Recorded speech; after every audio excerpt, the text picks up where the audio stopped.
Hello everyone, welcome to my channel. তো এই যে দেখতে পাচ্ছ একটা ছবি, যেটা আমি বানিয়ে অলরেডি রেখেছিলাম তো ভাইয়ের প্রজেক্টের জন্য, কিন্তু এটা আমার মন পছন্দ হয়নি। কারণ যতই হোক প্রজেক্ট একটা খুব ভাইটাল জিনিস, এতে প্রচুর নাম্বারও পাওয়া যায়, আবার কেটেও নেয়। তো ভাবছি একটু ভালোভাবেই বানিয়ে ফেলি। তো এই যে দেখতে পাচ্ছ এভাবে বানিয়েছি। তো এটা দেখতে আমার ওটার চেয়ে অনেকটা ভালো লেগেছে। কারণ আমার ভাই না বলছে ওটা অত ভালো হয়নি, কালারফুল হয়নি। তো সেই জন্যই এই যে এভাবে একটা বানিয়ে ফেললাম। তো এটা দেখার পর বলছে প্রত্যেকটা আমাকে সেরকমভাবে কালারফুল বানাতে হবে, কারণ প্রজেক্ট জমা দেওয়াদের কাছে চলে এসেছে। এই যে আর একটাও বানিয়ে ফেলেছি। তো এটা একটু ডিটেলিং করতে হবে, লিখতে হবে, অনেক কিছুই করতে হবে। কারণ টোটাল মনে হয় আমাকে 15-16টা ছবি আঁকতে হবে, প্লাস ইন্ডিয়ার ম্যাপ আঁকতে হবে, ম্যাপ পয়েন্টিংও করতে হবে। তো আমি সেসব কাজে লেগে পড়েছি, কারণ শুধু ছবি আঁকাই নয়, আমাকে অনেক লিখতেও হবে। তো এই দিকে আমার একটা ভালোই সুবিধা হয়েছে, ভাই আমাকে সমস্ত খাবার চা সব কিছুই সাপ্লাই দিচ্ছে, জাস্ট আমাকে খাতাপত্র যাবতীয় কাজ করতে হবে। তো এটা কোনো একটা কম ব্যাপার নয়। বাপরে বাপ, আজকে আমি 3 দিন ধরে এই প্রজেক্টের পেছনে লেগেছি, তবুও শেষ করতে পারিনি।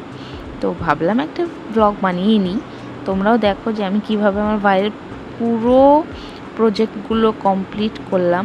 তো একসঙ্গেই করা যাবে, সঙ্গে সঙ্গে ব্লগটাও বানিয়ে নেব, একটু ভালো লাগবে। তো এই যে আর একটাও বানিয়ে ফেলেছি কথা বলতে বলতে। তো এটা কথা বলতে বলতে বানাইনি, এটা একটু হাস্যকর ব্যাপার। তো একটা ছবি আমাকে ম্যাক্সিমাম 1.5 থেকে 2 ঘন্টা সময় লেগেছে।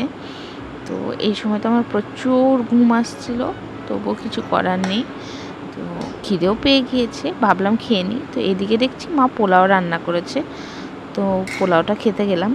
তো তখনই আমার ক্যামেরার প্রবলেম হওয়াতে আমি পুরো ভিডিওটা নিতে পারিনি। তারপর স্নান টান করে এই যে একটু চুলটাকে ঠিক করে নিচ্ছি, কারণ প্রচুর অবস্থা খারাপ হয়ে গিয়েছে, আমার নিজেরই যত্ন নেওয়া হচ্ছে না, সবসময় প্রজেক্ট করা হচ্ছে। আর এই যে পেছন পেছনে আমার বদমাসটাও হেঁটে হেঁটে বেড়াচ্ছে। এইসব কমপ্লিট করতে গিয়ে আমার না জয়াকেই টাইম দেওয়া হচ্ছে না। তো ভাবলাম একটু রেস্ট নিই।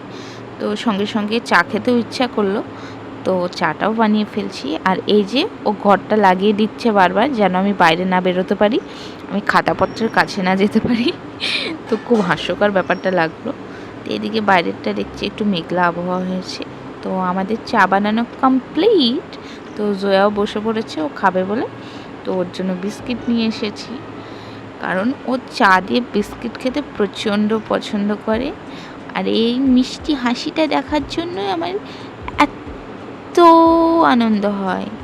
কারণ যতই কাজ করি যাই করি, জয়া একটু হেসে দিলেই না মনে হয় সমস্ত ক্লান্তি চলে গিয়েছে। আর জয়াকে খাবার দাবার খাওয়ানোর ব্যাপারে আমাকে খুব একটা জোরাজুরিও করতে হয় না, ও নিজের ইচ্ছাতেই খেয়ে ফেলে। তো এটাও আমার কাছে একটা বিরাট অপরচুনিটি, এত ভালো সুবিধা কোনো বাচ্চাই দেয় না আমি আজ পর্যন্ত দেখেছি। বেশিরভাগ বাচ্চাকে জোর করেই খাওয়াতে হয়, বাবারে বাবারে মারধর করে কত রকম কি করে। আর এই ম্যাডামকে আমাকে না কোনো দিন কিছু করতে হয় না। এই যে এবার নিজে নিজেই খাচ্ছে। তো ভাবলাম একটু বাইরে ঘুরে আসি। তো জয়াকে নিয়ে নিচে চলে এসেছি। তো আমি প্যাম্পাসটা পরিয়েছি, ওটা আসলে রিউজেবল ডাইপার ছিল। তো ওই ডাইপারের উপরে একটা নর্মাল টি শার্ট টাইপের পরিয়ে দিয়েছি। তো ওটা একটু ওভার সাইজড হয়ে গিয়েছে, তো ওকে বেশ পরে মানাচ্ছে। তো নিচে আর এক্সট্রা কিছু পরাইনি। Back to work. তো আমি আবারও চলে এসেছি প্রজেক্ট কমপ্লিট করার জন্য। এবার একটু রুমটা চেঞ্জ করেছি, এটা আমাদের মাঝের ঘর। তো ওখানে এসেছি, কারণ একই ঘরে অনেকক্ষণ বসে বসে একটা কাজ করতে না প্রচণ্ড বিরক্ত লাগে। তো সেই জন্য এই ঘরে বসে বসে আমি প্রজেক্টটা কমপ্লিট করছি। আর এরই মধ্যে নমন দেখছি আমার জন্য নিয়ে এসেছে স্টিং। বলছে এটা খা, এটা তোকে এনার্জি দেবে, এটা এনার্জি ড্রিঙ্ক। তো কি আমি ভাবছিলাম কার মতো ফ্লেভারটা লাগছে একটা। তো তখনই আমার মনে পড়ছে যে আগে পাওয়া যেত ওই যে চুইনগাম, যেটা স্ট্রবেরি ফ্লেভার ভরা থাকতো ভেতরের দিকে, জেলি জেলি টাইপের। তো ওরকম টাইপের লাগলো অনেকটা খেতে। তো আমাকে বলছে তুই স্টিংটা খেলি, এবার ঝটপট আমার প্রজেক্টটা কমপ্লিট করে দে, অনেক এনার্জি পেয়ে গিয়েছিস। এই তো দেখতে পাচ্ছ বদমাশগুলো আবার চলে এসেছে। 2 মামা আর ভাগ্নি না আমাকে জ্বালিয়ে মাছ ভাজা করে। তো প্রজেক্টটা করব, মা নেই বাড়িতে। তো ওরা দুজনই এখানে চলে এসেছে। তো নমন সচরাচর ক্যামেরার সামনে আসতে চায় না, তো ও খেয়াল করেনি যে আমি ক্যামেরাটা লাগিয়ে রেখেছি এভাবে, তো দেখে একটু চমকিয়ে গিয়েছিল। তো ওরই ভেতরে হাসি ঠাট্টা চলছে, আর বসে বসে এভাবে ওকে মৌরি খাওয়াচ্ছে। কারণ কি আর বলবো, মানে দুজন এত পাজি হয়েছে, যেটাই করবে দুজনকে একসঙ্গেই করতে হবে। তো অনেকক্ষণরা বদমাইশি করার পর দুজনেই নতুন হেয়ার কাট করেছে, তো ফ্লন্ট করবে বলে নমন এখানে বলছে আমি তাহলে আমার হেয়ার স্টাইলটা একটু দেখিয়ে ফেলি। তো এই যে একটু ফ্লন্ট করে নিল। তো ওকে বললাম যে জয়াকে নিয়ে একটু সাইডে চলে যা, কারণ আমার কাজটা করতে খুবই অসুবিধা হচ্ছে। তো এই যে কমপ্লিট। এদিকে মাও চলে এসেছে, নমনের জুতোটা নিয়ে এসেছে। তো জয়া নিজের পায়ে দিয়ে নানুকে দেখাতে যাচ্ছে। বাপরে বাপ, অনেক চেষ্টার পর জয়া ঘুমালো। তো আমার খিদেও পেয়েছে, তো দেখছি মা যে লাড্ডুগুলো নিয়ে এসেছিলো সে লাড্ডুর মধ্যে 2টো লাড্ডু এখনও আছে। তো ভাবলাম আমি খাই, কারণ রাত্রিবেলায় আমার না মিষ্টি জিনিস খেতে খুবই ভালো লাগে। তো একাই 2টো লাড্ডুই ফিনিশ করে দিলাম। তো এত অসাম ছিল না, মনে হচ্ছে আরও থাকলে আরও কিছু খেতাম। তো এই যে প্রজেক্টটা নিয়ে বসে পড়েছি, আর দেখতেই পাচ্ছ এখন রাত্রির সময়।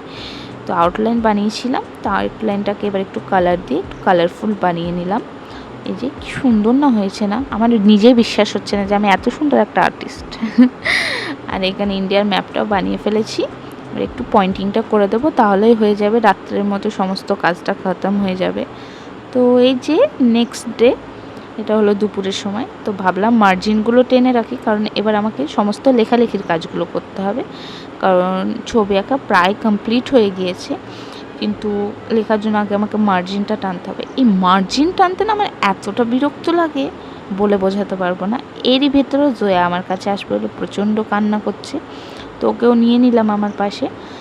এই যে বাবুকে আমি কোনো রকমভাবেই মানাতে পারছি না যে বাবু একটু খেয়ে নিই নিজে থেকে। তো খেতে চাইছে না, ও চাইছে যে আমি ওকে খাইয়ে দিই। তো অনেক ভোলানোর পর নিজে থেকেই শুয়ে পড়লো দেখছি, তারপর খাচ্ছে। ওকে বললাম চকো কিনে দেবো, এই যে শুয়ে পড়েছে। তো নমনকে সাইড থেকে আমি ডাকলাম, তো বললাম যে নিয়ে যাই, কারণ এভাবে কান্নাকাটি করলে না লিখতে খুব অসুবিধা হয়, তো সেই জন্য। আর এই যে আমার মার্জিনটা কমপ্লিট হয়ে গিয়েছে, এবার একটু লিখবো। তো এই যে শুরু করে দিয়েছি আমি লেখালেখির কাজ। আবারও জয়া প্রচণ্ড কান্না করছিল, তো ভাবলাম ওকে একটু খাবার দাবার খাইয়ে ঘুম পাড়িয়ে দিই, নাহলে ছেলেটা আমার মানে অবস্থা খারাপ হয়ে যাবে এমন। তো এই যে ওর প্রিয় জায়গায় ওকে দাঁড় করিয়ে দিয়েছি। আর এই যে খাবার দাবার খাওয়াও শেষ, ওর এনার্জি লেভেলও ডাউন হয়ে গিয়েছে, এবার ঘুমোবে বলে প্রচণ্ড কান্নাকাটি করছে। তো ভাবলাম যে ওকে একটু ঘুমটা পাড়িয়ে দিই। তো এই যে কোলে নিয়েছি, 2-4টে কথা বলতে বলতে ও ঘুমিয়ে পড়েছে। তো ভাবলাম ওকে একটু শুইয়ে দিই এবং আমি আমার ঘরটা একটু পরিষ্কার করি, কারণ আমার ঘরের অবস্থা প্রচণ্ড খারাপ হয়ে আছে। তো জয়াকে আমি ওই ঘরে শুইয়ে দেবো।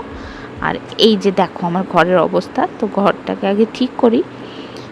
আর সঙ্গে সঙ্গে চিয়া সিডওয়ালা ওয়াটার রেডি করে নিয়েছি, সেটাকে খেয়ে ফেলেছি। আমার প্রজেক্ট কমপ্লিট অ্যাট লিস্ট, বাপরে বাপ। আর এদিকে সমস্তগুলো আমি পিন আপ করে নিচ্ছি। পায়ের ডিমান্ড ছিল যে বাইরের সাইডটা না আমাকে একটু ডিজাইন বানিয়ে দিতে হবে, তো আমি অত খাটুনির দিকে না গিয়ে যত কম পরিশ্রমে সমস্ত কিছু কমপ্লিট করা যায় আর কি, তো নিয়ে এসেছিলাম এই যে কালারফুল এইসব সেলোটেপগুলো।